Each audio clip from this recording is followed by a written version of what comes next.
Je pense que c'est mon travail de relayer l'information que l'on a reçue du service linguistique de Radio-Canada. Alors, sachez, messieurs, qu'il faut dire le mammouth.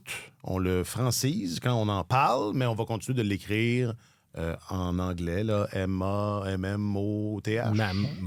Comme mammoth. Mammoth. Mais Mais quand ça on va va en se prononcer parler mammouth. ici, Comme on fait avec les pingouins. comme on fait avec les pingouins, les sénateurs et les prédateurs. OK. Voilà. Alors, on est conséquent. C'est ça. Et c'est la directive. Et D'être conséquent. Ben, sais-tu quoi? J'ignorais, parce que on nous le demande. Soyez conséquent. pourtant, sénateur, dans tous mes articles, je le francise. Ouais, Alors que les autres, non, tu n'écris pas les prédateurs ou Non. les pingouins. Non, les- O-U-I-N. Non, c'est ça. Non, les pingouins, j'ai T'as écrit à raison. l'anglais, mais à l'anglaise, mais sénateur, j'ai... Ben, ils jouent dans une ville bilingue. me semble J'allais dire, ouais, c'est ça, il n'y a pas comme un double. Ouais, je pense que. un Bon, double, enfin, un là, double on vient- entendre. On vient peut-être d'ouvrir une. Quand on parle des sénateurs qui sont au Sénat, on l'écrit en français. Ouais. Ouais, mais là, à ce compte-là, quand on parle des prédateurs, mettons, on l'écrit en français aussi. Des prédateurs J'ai hâte de voir. autres que Ils sont aux dans la États-Unis. nature. Mhm. Ouais. Prédateur. J'avais En juste- tout cas, as-tu vu le logo du mammouth puis le logo des prédateurs? Ben, Ça c'est se là que je m'en ressemble. allais. C'est là que je m'en allais. Ah, Moi, je l'aime ah, bien, mis à part le fait que c'est exactement la même affaire. À vrai dire, c'est exactement la même affaire quand tu y penses. Puis quand tu rajoutes aussi le logo un peu vintage, là, fin des années 90, début des années 2000, des Sables de Buffalo, Ouais. là, tu commences à avoir La longue dent. de la longue C'est dame, ça. des grosses bébites C'est ça. qui regardent vers la droite. Là. Il y en a quelques-uns. Oui, fâché. Ouais, c'est ça. Regarde, fâché vers la droite. Pas fâché, mais. Toute corne sortie. Là. Ouais. Là-dedans, devant. Mais bon, pourquoi pas. Êtes-vous mammouth? C'est bon? C'est bon? C'est pas bon? Ouais. Ben, je trouve que en termes, c'est mieux que le Yeti parce que je trouve que les Yeti Utah, ça roulait pas très bien sur la. Je trouvais pas que c'était. Je trouvais c'était que beau. de dire. J'aurais bien aimé Blizzard. Moi, je trouve qu'ils avaient retenu le Blizzard. Je trouve que ça a été un des choix sur la C'était sur la liste. là. liste finale. Ouais. Puis, Mais c'est le ça peuple. aurait été ma C'est le préférence. peuple qui a parlé, non? C'était pas un sondage ou. Non, le peuple a déterminé la liste courte. OK. Donc, les choix finalistes, d'après ce que je comprends, venaient d'un vote populaire. Mais eux se sont gardés le choix, c'est le choix bon. final. C'est une bonne stratégie. Mais ça inspire pas, je sais pas, ça évoque pas la modernité, l'agilité, Non. la vitesse. Non, c'est C'est un animal disparu, Ouais. lent, gros et lent. C'est ça. Ce seront les 3 valeurs sur lesquelles l'équipe sera construite. La lenteur, Une équipe d'une autre époque. Une équipe d'une autre époque. l'extinction prochaine. Attention, Lou Lamoriello pourrait aller diriger cette équipe-là.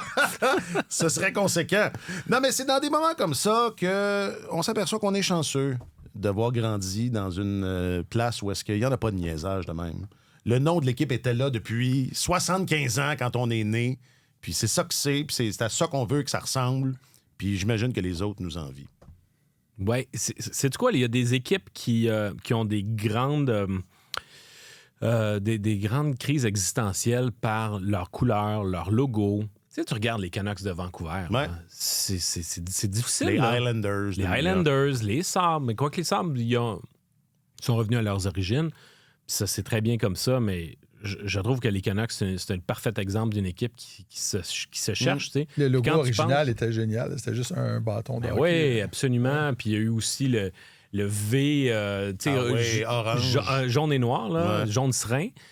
Mais ils ont changé de logo souvent. À un moment donné, ils avaient un bonhomme qui ressemblait au bonhomme des gâteaux vachons. Là. En tout cas, ça a beaucoup changé. Puis je trouve que ça témoigne du fait d'une équipe qui se cherche. Quand ton identité n'est pas claire, c'est le fun de le faire une fois puis de te dire, mais là, on va chercher une opportunité marketing et tout. Mais quand tu es constamment en train de redéfinir tes couleurs, redéfinir qui tu es, c'est pas pas faire solide, autrement ouais. que, ben non, c'est que ça se transpose sur la glace. Regarde l'effet des chandails Barbier, des chandails bleu pâle chez le Canadien. Oui. Catastrophe. C'est ça. Donc, vive la stabilité, Martin. Oui. Hein? Tu nous en as souvent parlé. C'est important. Des valeurs claires. C'est ça. Voilà. Alors, qu'est-ce qu'on a dit?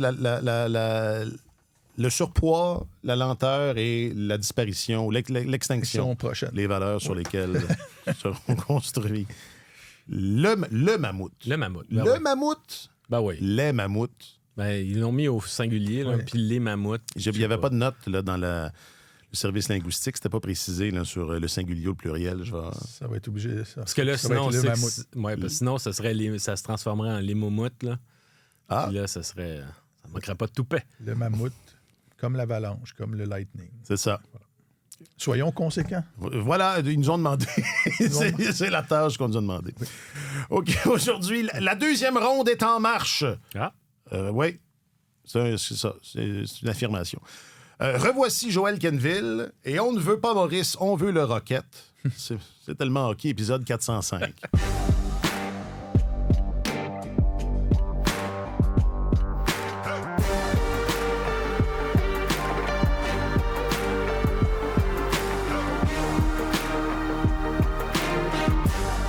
Évidemment, c'est notre réplique préférée du film sur ça s'appelait Maurice Richard, hein, le film de Charles Binamé aux éditions Stanké. Non. I don't want to see Maurice tonight. I want the Rocket. C'est notre. Vous le savez pas, mais avant d'enregistrer, on se regarde les trois, puis c'est notre cri de ralliement. Martin Leclerc est votre journaliste. Non, il est votre chroniqueur principal. Wow, j'ai failli te dégrader de deux. Plus tu disais, C'est le fun, je vais prendre sa paye. et votre mammouth. Voilà. C'est votre chroniqueur principal au service des sports. Salut Martin. Bonjour, messieurs. Et Marc-Antoine Gonnet est votre journaliste affecté aux affaires du hockey. Bonjour, messieurs. Allô, je m'appelle Alexandre Coupal. 5 équipes du Canada, de l'océan Atlantique à l'océan Pacifique, vont se battre pour le Saint Graal du hockey. En provenance de la nouvelle maison de Radio-Canada à Montréal, c'est tellement hockey, des séries de détails. Et preuve qu'on avance, elles ne sont plus que 3 équipes canadiennes. On en a perdu 2 en première ronde. Pouvez-vous les nommer? Non. Est-ce que je vous attaque ça, là, je vous plante ça, là, bang! De plein... Pas de répit. Est-ce que les Maple Leafs sont partis pour la gloire? Ben, ils sont nettement plus convaincants. Je ne sais pas s'ils vont gagner la Coupe Stanley, mais ils sont... En combien? Ils sont prêts à passer, à vaincre leur démon. Ah ouais, À hein? tout le moins. Je trouve que c'est une équipe qui est beaucoup plus convaincante sur la glace. Même si Austin Matthews n'est pas le plus gros facteur qui soit, je trouve que William Nylander est là pour jouer. Mitch Marner est beaucoup plus visible qu'il ne l'était auparavant dans les autres séries éliminatoires. Puis ce qui rend cette équipe-là convaincante aussi, c'est le fait que leur personnel de soutien est davantage taillé sur mesure pour les séries. J'ai souvent dit que leur brigade défensive était meilleure qu'elle ne l'était autrefois. Tu regardes la façon dont le temps d'utilisation des défenseurs est réparti. Tu sais, au dernier match, ça allait entre 17 et 21 minutes. Il n'y a personne qui était... Il n'y avait pas de 25 minutes, il n'y avait pas de 10 minutes. de 12. Non, c'était 3 duos, bang, bang, bang. Riley, tu sais, Morgan Riley a joué 19 minutes. Tu sais, alors, il n'y a personne qui est surutilisé, mais tout le monde est dans son créneau. Bien dirigé aussi, une main, somme toute, assez calme que celle de M. Bérubé. Alors, moi, honnêtement, je trouve que cette équipe-là, en ce moment, est redoutable. Sur une lancée. Martin? Je suis déçu. Quelques bémols. Oui, quelques bémols. Depuis le début de la série, si on regarde les aspects fondamentaux du jeu, là, possession de rondelles dans les 2 premiers matchs, 61-39 en faveur de la Floride. Chance de marquer, 32-19 en faveur de la Floride. Et pourtant, le gros trio des Maple Leafs, 29 le trio d'Austin Matthews, 29 en possession de rondelles à 5 contre 5. Ils se font dominer. Là. Et pourtant, moi, je trouve qu'un des gros facteurs dans cette série-là, Bobrovski, qui a une moyenne d'efficacité de 820, ça fait... Pas très convaincant, hein? Non, le bobber, là? Non. Ça enlève, ça tire beaucoup de jus à une équipe quand ton gardien ne fait pas les arrêts. Tu ne joues pas avec la même confiance.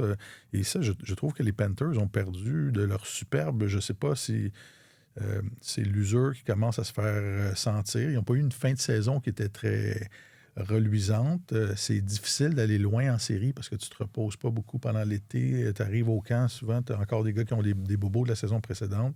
Eux ont été en finale les 2 dernières années. Je regarde jouer Matthew Tkachuk, là,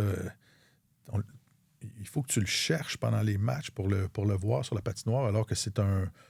On avait tous noté à quel point il avait changé la personnalité de cette équipe-là quand il est arrivé. Alors, c'est ça. Et les Maple Leafs, faut leur donner ça. Là, c'est une équipe qui a une meilleure conscience défensive, qui est mieux équilibrée. Juste Max Pacioretty, depuis le début de la série, qui a 4 points. Le bon vieux Max qui frappe comme il n'a jamais frappé. Oui, qui s'implique physiquement. Alors, les Maple Leafs profitent de ça. Et ça enlève probablement un peu de pression sur ceux dont on attendait toujours les points auparavant. Fait que moi, je pense qu'ils vont passer au 3e tour, les Maple Leafs. S'il n'y a pas un revirement majeur, drastique du côté... les probabilités à date, là, en ce moment, pour les Panthers, c'est 20,2 % les chances de se sortir de ça. Ils sont enfoncés pas mal profondément contre une équipe, il faut le dire, là, qui a des munitions. Et Joseph Woll fait le travail devant le filet en remplacement de Stolarz. Alors, c'est intéressant. Ça va peut-être être la grande année pour les Maple Leafs. OK, mais là, en même temps, il n'y a pas un adage qui dit vous n'êtes pas dans le pétrin tant que vous n'avez pas perdu à la maison. Ouais. Bon, les Panthers n'ont toujours pas perdu à la maison. Mais c'est 20,2 % les chances. Oui, mais 3,5 les Islanders. C'est l'année des... Puis c'était quoi le Canadien? 2 2 au lendemain. ouais. C'est l'année des petits pourcentages. Si tu évalues tes chances de survie à 20,2 % comme étant Paul de Pétrin, c'est correct. Une sur 5, ça va être bien correct. Le verre est au 5e plein. Aucun problème. Et Bobrovsky... Bobrovsky a été très bon après avoir été très ordinaire tout au long de sa carrière. Non? J'aurais tendance à m'en méfier quand même si c'est pas un gros début de série. Là. OK.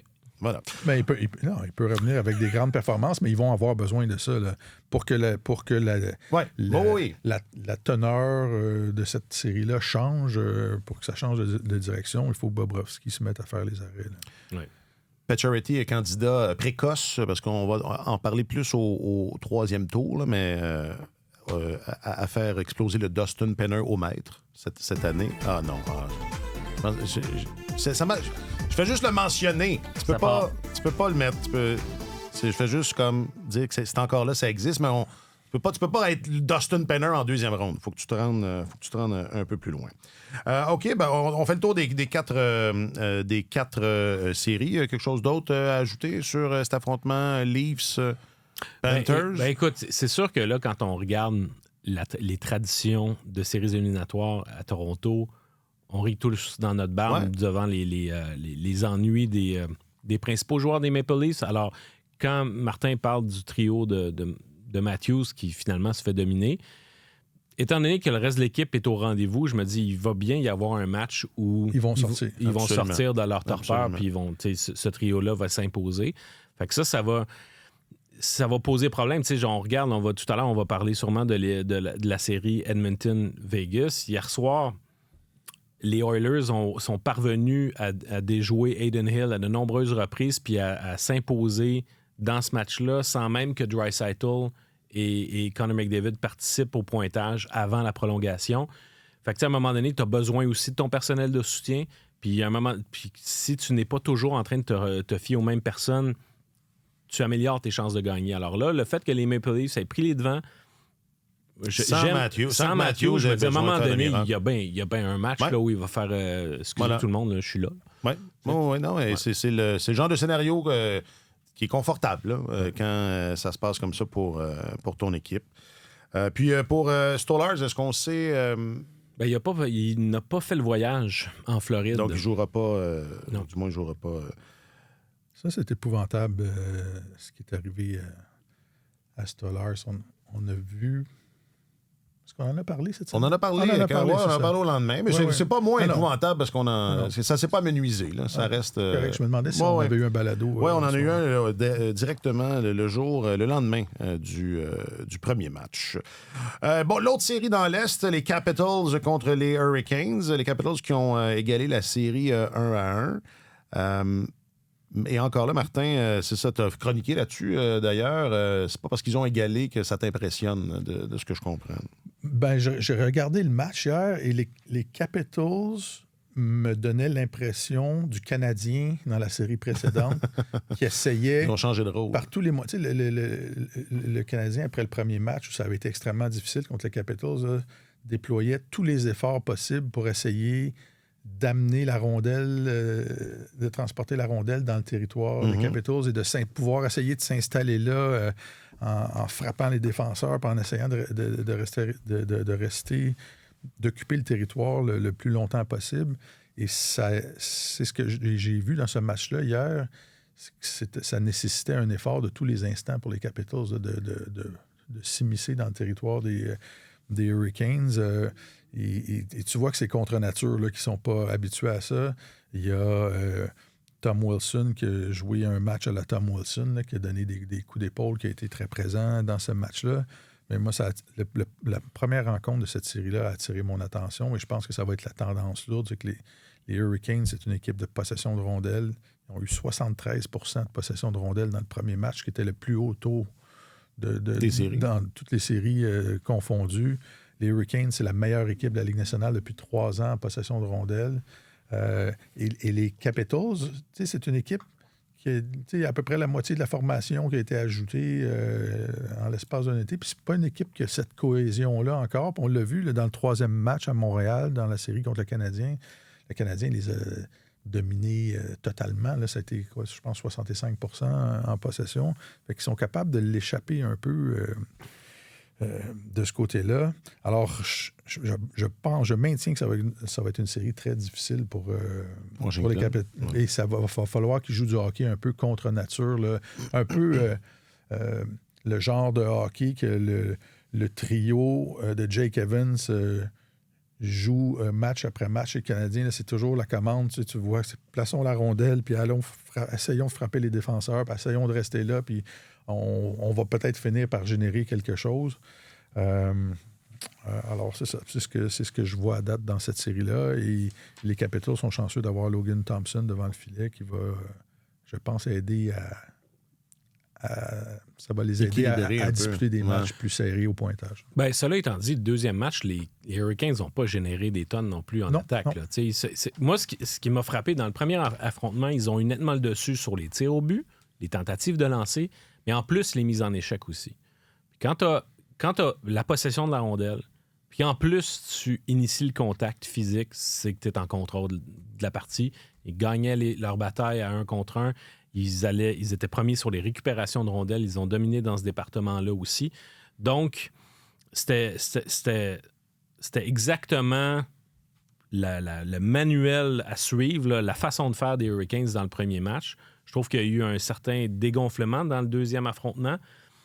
Mais il y a toujours cette question-là avec les Hurricanes de dire, OK, c'est bien beau la possession de rondelles, c'est bien beau les tentatives de lancer, mais à quel point, quelle est la proportion de ces lancers-là qui sont véritablement dangereux? Est-ce que ce sont des tirs qui sont faits pour marquer ou c'est des tirs qui sont faits pour juste créer du chaos, assurer que ça se passe dans la zone. Le temps en zone offensive est continu. Est-ce que finalement, on essaie juste d'attendre, d'exercer de la pression continuelle en attaque jusqu'au moment où l'adversaire va plier? Mais, tu sais, c'est pas nécessairement tous des tirs de l'enclave où tu te dis « Oh my God, OK, d'accord, il y a des chances de qualité là, de Canada de fantaisie. » Alors, je trouve qu'au total, ça donne un type de hockey qui est...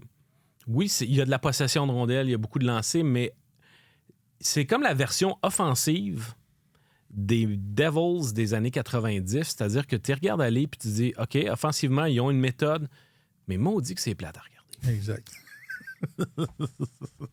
Et ça, il y a un prix à payer pour ça. Ben écoute, peut-être que c'est pour ça que Martin Necas en avait assez puis qu'il voulait aller ailleurs. T'sais. Ça avait peut-être rien à voir avec... C'est peut-être pour ça que Rantanen n'a pas voulu rester. Ça n'a pas collé. C'est ça, exactement. Fait que, tu sais, tant mieux pour eux si ça fonctionne cette fois-ci puis que, tu sais, eux autres aussi, ils ont leurs propres démons à exorciser puis, tu sais, ils doivent passer par-dessus certaines embûches parce que c'est une excellente équipe de saison régulière, mais la preuve reste à faire qu'en séries éliminatoires, ça fonctionne. Mais je trouve que... Est-ce qu'il passe... Hier, la possession, ça a été 63,2 à 36,7. En faveur des Hurricanes, quand même si les Capitals ont déployé tous les efforts du monde. Fait que à la longue, ce genre... Faut que si tu n'es pas en possession de l'objet, c'est difficile. C'est difficile de gagner des matchs. Il faut que tu sois très, très opportuniste. Ça va être... Mais Un truc que je vais surveiller, du côté des Capitals, Alex Ovechkin n'a pas joué dans les 6 dernières minutes du match. Ah. Alors, je ne sais pas si c'est parce qu'on disait on doit absolument protéger notre avance puis on va garder les jambes les plus fraîches. Je ne sais pas si c'est ça, mais même... en tout cas, c'est ça. Je pense que sa dernière présence s'est terminée avec 5 minutes 47 à faire en troisième période. Donc, je pense que ça va être quelque chose à surveiller parce que si jamais c'est une question d'ordre physique, de santé, il est diminué par des bobos. Ouais. Ça pourrait jouer. Oui, ça pourrait jouer. Je reviens juste aux Démons. Là, ils sont en deuxième ronde. C'est la deuxième ronde qu'ils n'arrivent pas à passer, où ils ont fait quelques carrés d'as. Vous savez, j'ai la mémoire d'un poisson rouge, mais moi, ce que je sais, ce que je suis capable de me souvenir, c'est qu'à chaque année, je pense que c'est une équipe à prendre vraiment au sérieux en série et que ça se matérialise rare. Pas. Je pense qu'ils ont été victimes au cours des dernières années de leur excellence défensive, leur cohésion est reconnue par tout le monde dans la Ligue nationale, mais quand ils avancent un peu en série, qu'ils arrivent dans des matchs extrêmement serrés contre d'autres équipes qui excellent défensivement, il y avait de la difficulté à aller chercher les buts qui manquaient. Et je pense que l'ajout de Rantanen, c'était motivé par ça. C'est-à-dire, on va avoir un gars qui va être capable de faire la différence dans les matchs importants, qui va aller nous chercher ces gros buts-là. Là, ils l'ont pas. C'est Stankoven, à Star, qui est là. J'ai hâte de voir, mais en même temps, avec des taux de possession de rondelles comme ça, à un moment donné, ça peut se mettre à rouler pour toi aussi. Là. La profondeur peut, dans une courte période de temps, peut pallier à ça. Pour répondre à ta question, Rod Brindamour, c'est sa 7e année derrière le banc des Hurricanes. À 2 reprises, il a amené les Hurricanes en finale de conférence. C'est arrivé une fois que les Hurricanes ont perdu dès la première ronde, mais c'est arrivé 3 fois qu'ils n'ont pas réussi à franchir le deuxième tour. Non, c'est quand même pas un mauvais... Ben écoute, au bilan, il y a bien des équipes qui prendraient ça. C'est quand même très bien, oui, absolument. D'accord. On va dans l'Ouest? Ben oui. Hein? Ça coûte rien. Tu l'as évoqué. Quel jeu? Le but en prolongation. Oui. McDavid, Draisaitl. Ça a été une grosse journée pour les Lions hier. Oui. Hey, pas de référence papale dans le balado. OK. Correct. Ce balado, 100% sans référence papale. C'est pas tout à fait vrai, mais oui, c'était une bonne journée pour les Lions. Quoique, c'est McDavid, c'est McDavid qui fait le jeu. Si vous l'avez pas vu, là, ça vaut 1000 $. La tasse, c'est pas une tasse de café, là, je sais pas comment appeler ça, mais il laisse Eichel dans la brume. Et ça, quoi, on était à... McDavid c'était pas ses premières minutes dans le match, là, on était en prolongation, mais il clenche, là, c'est... J'ai lu, je l'ai vu passer à plusieurs reprises, là, puis quelqu'un disait c'est de la poésie. C'est ça, c'est de la poésie. C'était la séquence au ralenti. C'est le sport dans tout ce qu'il a de plus beau, cette séquence-là. Ouais. Puis, tu sais, Jack Eichel n'est pas le dernier venu. Non, en même temps, c'est pas un défenseur, mais non, c'est pas... C'est ça. Mais écoute, moi, je trouve que Eichel joue du gros hockey. Là. 3 mentions d'aide hier, il a joué 29 minutes. Mais pour ce qui est de Connor, Connor, il s'est rendu presque à 30 minutes aussi, 29-49. Mais ça paraît pas sur cette enjambée-là. Non. Il est phénoménal. Ouais. Mais c'est ça, c'est jusque-là, par exemple, tu sais, c'est comme je disais tout à l'heure, c'était le personnel de soutien. Je trouve que Evander Kane fait une énorme différence au sein de cette équipe-là. Je le regardais hier, puis il m'a rappelé Claude Lemieux. Parce que c'est pas du tout le même genre de joueur. Évidemment, Evander Kane est beaucoup plus rapide que ne l'était Pépé à l'époque. Mais sauf que il fallait souffrir, adversaire et coéquipier inclus. Il fallait souffrir sa présence pendant 82 matchs puis dire si on se rend en série, on va être content de l'avoir de notre bord parce que ça va être payant. Puis à un moment donné, Claude Lemieux, ma compréhension des choses, parce que c'était une autre époque, mais à un moment donné, ses coéquipiers en avaient assez, puis il changeait d'équipe. Puis c'est un peu ce qui a suivi Evander Kane au fil de sa carrière. Mais quand tu arrives les séries éliminatoires, tu es content de l'avoir parce qu'il fait une différence positive évidente parce que toutes les distractions qu'il y a autour d'Evander Kane, il range ça rendu en séries éliminatoires. Il joue au hockey, puis ça fait une belle différence pour les Oilers. Cela dit, les Golden Knights hier, avant que les Oilers marquent leur premier but, même si le total de tirs n'était pas phénoménal, ils ont eu tellement de bonnes chances de marquer puis ils n'en ont pas profité. Ils ont réussi à faire 4-4 à un moment donné sur un but où clairement Calvin Pickard avait été ennuyé. J'ai cru qu'il s'était blessé sur le jeu, mais il a donné un but qui, s'il avait été en pleine possession de ses moyens, il l'aurait peut-être pas donné. Ça m'a rappelé un petit peu la blessure de Montembeault puis le but qu'il avait donné à Jacob Chikrin. Mais il est resté dans le match. Puis là, rendu en prolongation, ils donnent... ils ont encore de grosses chances de marquer en début de prolongation et ils survivent à une infériorité numérique de 5 minutes. Tu sais, normalement, ils ont eu des outils là, pour pouvoir aller gagner ce match-là, mais en fin de compte, Draisaitl et Connor McDavid, les deux meilleurs. Ouais. C'est ça. À un moment donné, la crème remonte à la surface. Le plus grand, on en a déjà parlé, le talent de préparer des buts, d'obtenir la passe décisive sur un but de tes coéquipiers, c'est extrêmement précieux dans la Ligue nationale de hockey. C'est plus rare que... C'est ce qu'il y a de plus rare. McDavid, en séries éliminatoires, dans les 3 dernières saisons, il y a 45 matchs de jouer, il y a 41 passes décisives. Le deuxième joueur dans la Ligue durant cette période-là, Leon Draisaitl, en a 25. Après ça, tu as Matthew Tkachuk avec 25, puis là, on tombe le 21, 17, 15. Il est dans une autre... Du simple jeu. McDavid, Ouais. pour construire un point, lui, pour construire un but, il est capable, avec sa vitesse, de sauver l'étape, de devoir refiler à un coéquipier, d'aller devoir se démarquer, recevoir une autre passe et tout ça. Il est capable de battre un adversaire et de créer tout de suite la chance de marquer. Puis cette qualité-là. Cette qualité-là, mais c'est la séquence qui est arrivée en prolongation hier. C'est ça. exactement ça. Là. Ouais. Il arrive, il la donne. Le Draisaitl marque beaucoup de buts. Et c'est un joueur d'élite. Là. Je pense que ce serait un joueur d'élite avec n'importe quelle équipe, mais c'est une chance, un privilège incroyable de jouer avec un gars qui est capable de créer des ouvertures comme ça et de donner ça directement sur le ruban gagné. Ouais. Et sans dire qu'on l'aurait mis dedans, nous autres aussi, parce qu'évidemment, c'est loin d'être acquis. C'est ça. Il fallait juste mettre la palette. Ça n'avait pas l'air trop compliqué. Il faut faire attention avant de dire ça. Je l'aurais mis dedans, moi aussi. Je suis déjà arrivé dans un 2 contre 1 avec Denis Savard, alors, à l'époque où Denis Savard était encore un très bon joueur de hockey de la Ligue nationale. Puis je fonçais vers le filet, puis je me disais, là, je fais encore une enjambée, je vais lever ma tête, puis là, il va me faire la passe. Pendant que j'étais en train de patiner, puis je regardais encore la glace, paf, la rondelle a explosé sur mon bâton. Ça vient beaucoup plus vite. Ça vient beaucoup plus vite qu'on le pense à ce niveau-là. Là, Denis, moins fort. Exact. Ah oui. Mais c'est des affaires qu'on entend. On dit pas ça ici, mais c'est des affaires qu'on entend des fois ailleurs, puis c'est pas, ça m'apparaît pas toujours approprié. Autre chose sur Oilers, voyons, Vegas, la série des gardiens...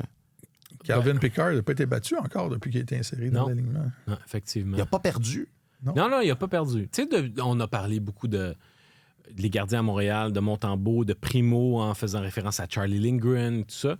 Mais là, les deux gardiens en présence dans cette série-là, Pickard et puis Adin Hill, sont des gars qui sont eux aussi des gars, des vendanges tardives, des gars qui ont éclos sur le tard. Puis Calvin Pickard a été quand même assez longtemps un gardien de but numéro 3 dans la Ligue. Il s'est retrouvé au balotage, pas été réclamé, d'autres fois il l'a été.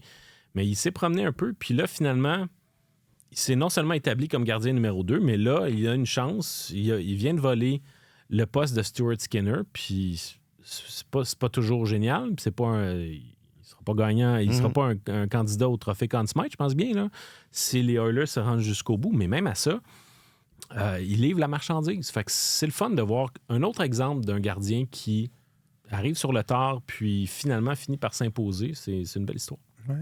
Il y a des gardiens comme ça qui n'ont pas des moyennes. Tu regardes la moyenne d'efficacité, tu te dis OK, c'est bon, mais qui ont le don de, quand le match est en jeu, quand c'est le temps de faire l'arrêt de plus que le gardien adverse pour garder ton équipe dans le match, ils sont capables de faire ça. Alors, et ça, on parlait de la confiance d'une équipe tantôt, là. Quand ce gardien-là est là, l'équipe gagne, ça a un effet sur tout le monde. Là. Tu te dis, on n'aura pas de but farfelu ce soir, on peut déployer nos ailes, tout le monde joue de façon plus confiante et ça a un effet.